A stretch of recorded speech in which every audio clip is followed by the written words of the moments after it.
Hi everyone, my name is Heather and I'm the person behind Happy Puppy Truffles. Today I wanted to share with you guys another fun way to kind of combine some traditional origami to make fun decorations for the holidays. And I wanted to share with you guys kind of a fun way to make your own Christmas ornament. And this is kind of a modular piece, and it's made out of the little pajarita, the little tiny bird origami, and that origami is actually the base of so many different kinds of projects.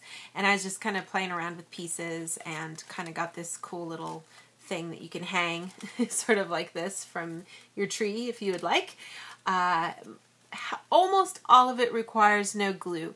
The only time when there is glue needed is when I put the two, there's basically two halves, when I put them together, you need a little bit of glue to do that. But for the most part, it's just a modular origami that you put together. And if you wanted to, you could just do half of it and leave it just as a little decorative table piece if you wanted to, or something. But it's just kind of a fun little project to make.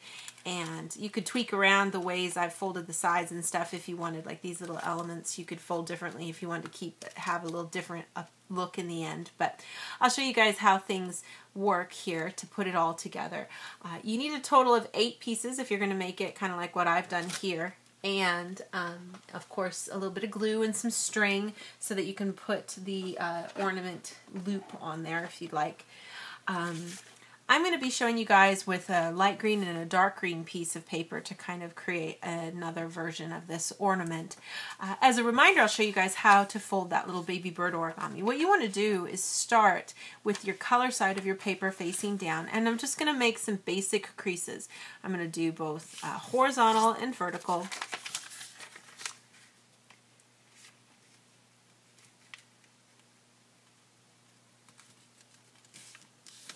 And then I'm also going to do diagonal both ways.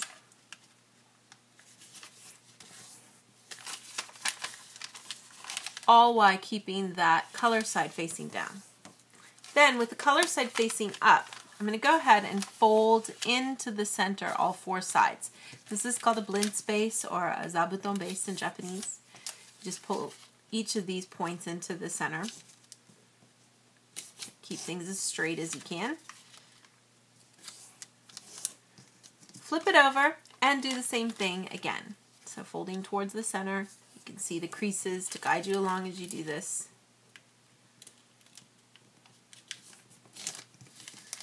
And just be careful when you do fold that you don't accidentally snag on these little creases where the paper is kind of opening up there.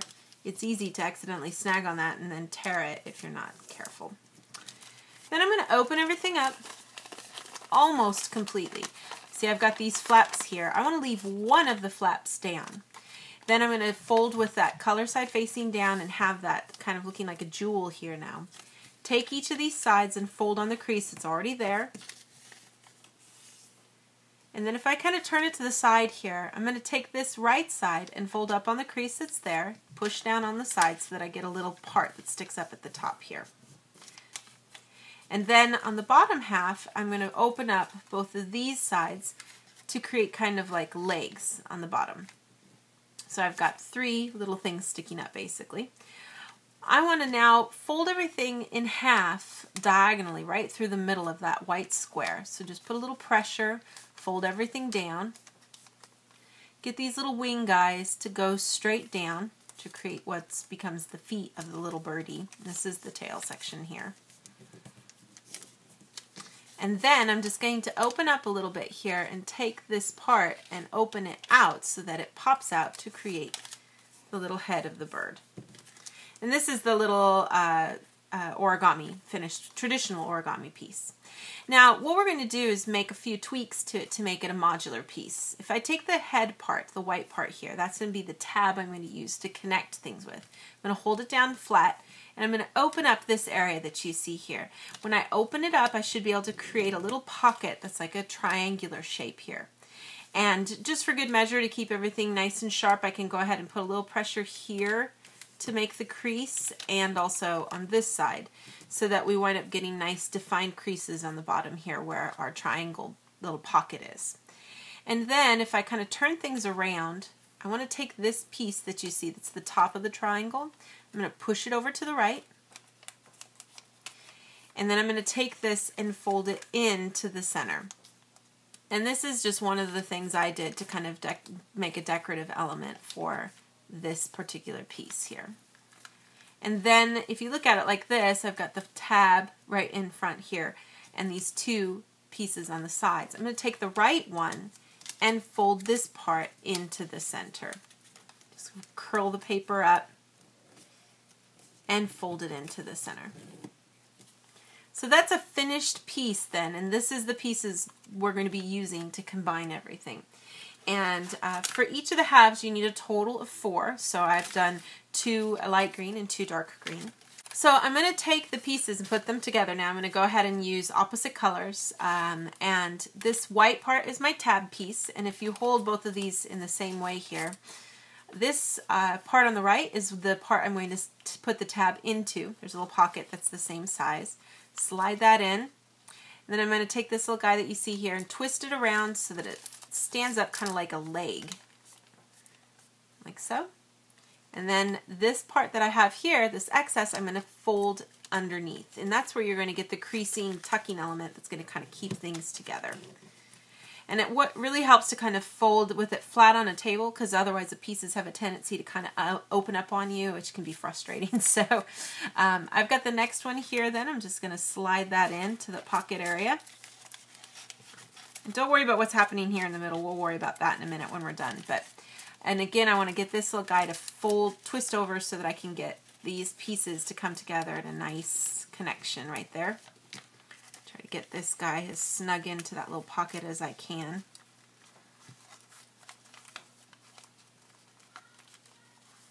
And then tuck it underneath.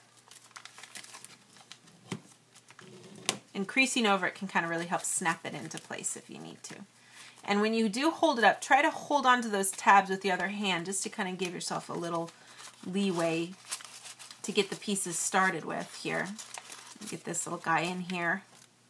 And I want to remember that I want to get this part twisted around so that it's standing up.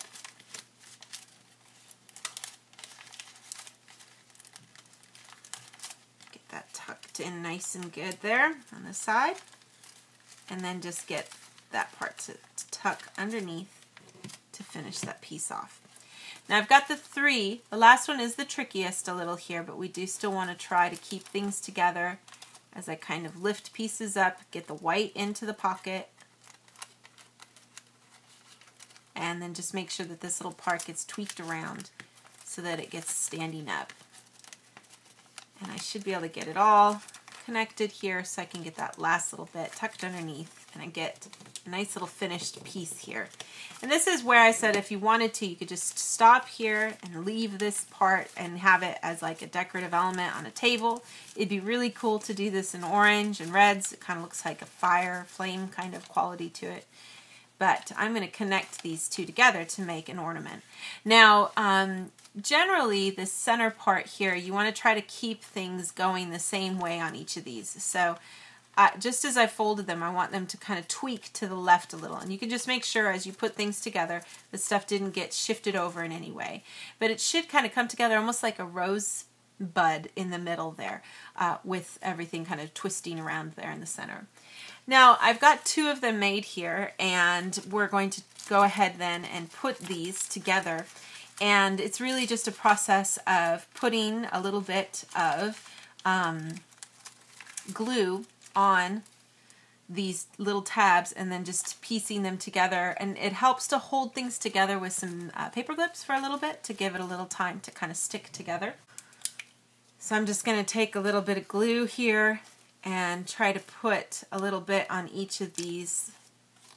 And it's okay if you accidentally, get some on the other part, because all of this needs to wind up being glued together. But I just like to focus just on keeping the glue for sure on those tabs.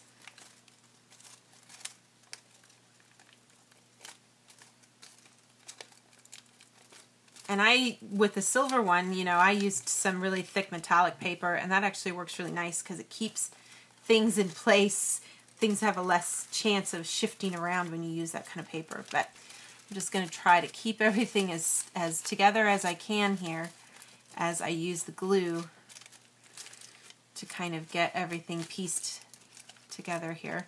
You want to try to make sure everything is as inserted into the space as possible so that there's not too much white showing when you do this.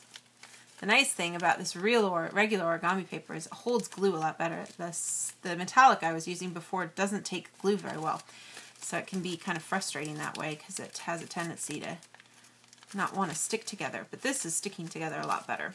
I may not even need the paper clips. That's showing a little bit too much.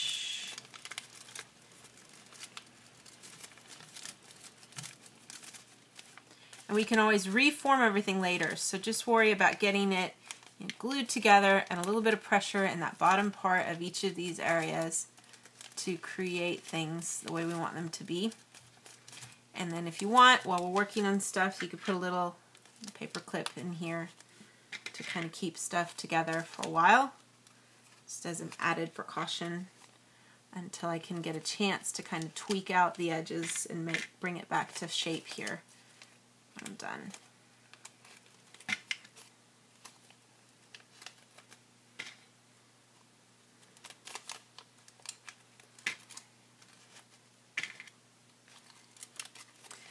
And then when you look at things here, you should still have those legs standing up on each of the sides and down here too, on this side as well.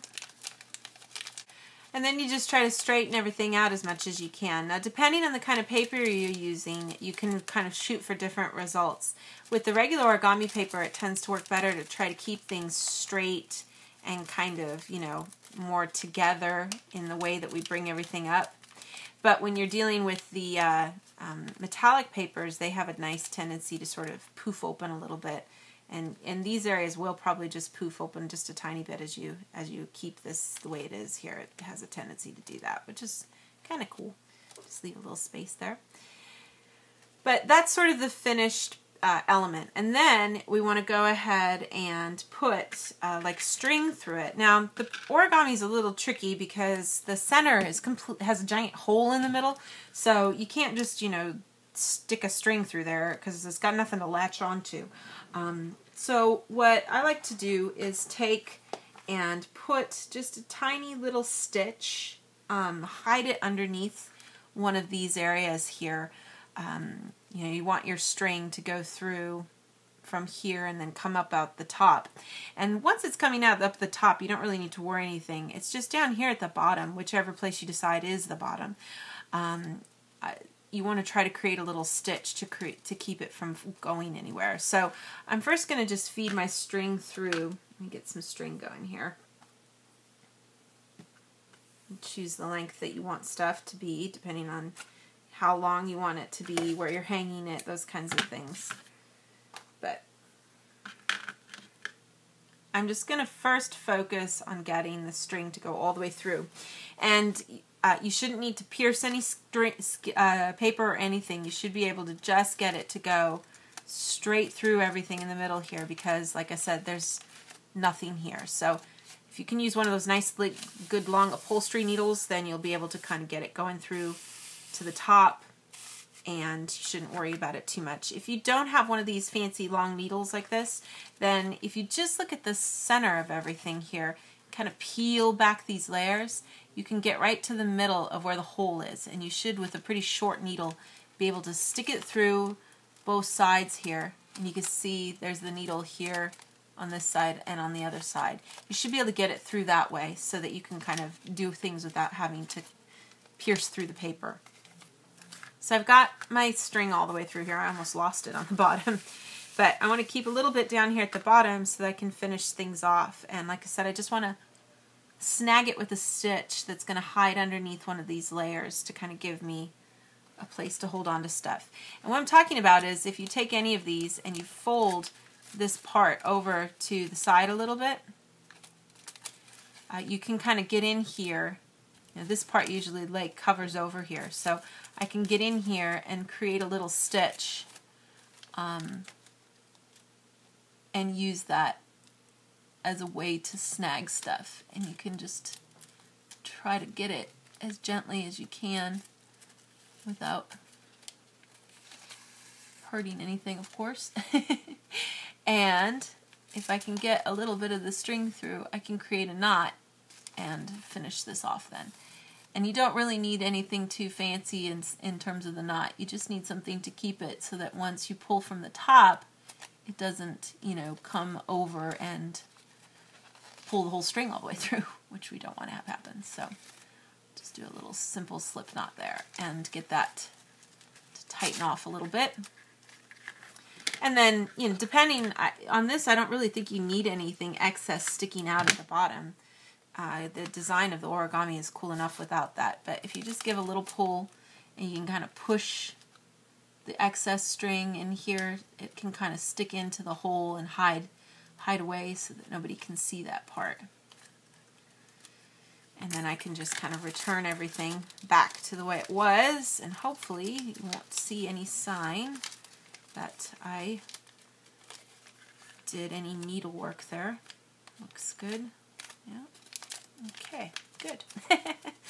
And then hopefully, fingers crossed, yeah, pull and it won't pull all the way through because we've knotted it off. So, and then it's just about, you know, poofing everything back out again so that we don't have anything weird in terms of the shapes.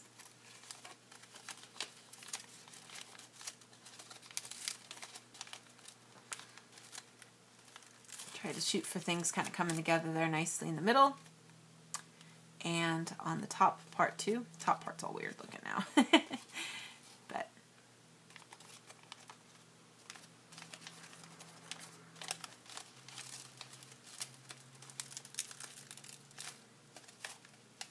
and that should give you a nice little completed ornament. And then just take the little paper clips off. And like I said, if you're using, you know, regular origami paper, things tend to stick pretty good with the paper there in the middle, and it should give you a nice little finished piece with the string. And you could tie that off if you like to use it as a decoration or put it, you know, lots of different things you can do with it. But it gives a fun little ornament modular piece with some traditional origami to create kind of a new kind of way of making a ornament. These are huge ornaments. Yeah, they're so big. They'd look better, you know, someplace else in your house, maybe not on your tree, unless you have a really big tree. I don't know. But just, you know, you can obviously adapt this to a smaller size too if you're interested in that. But I hope you guys can have a lot of fun with this, and I'll have some more fun projects to share with you guys in the days to come. Thanks again always so much for watching, and I'll see y'all next time. Bye.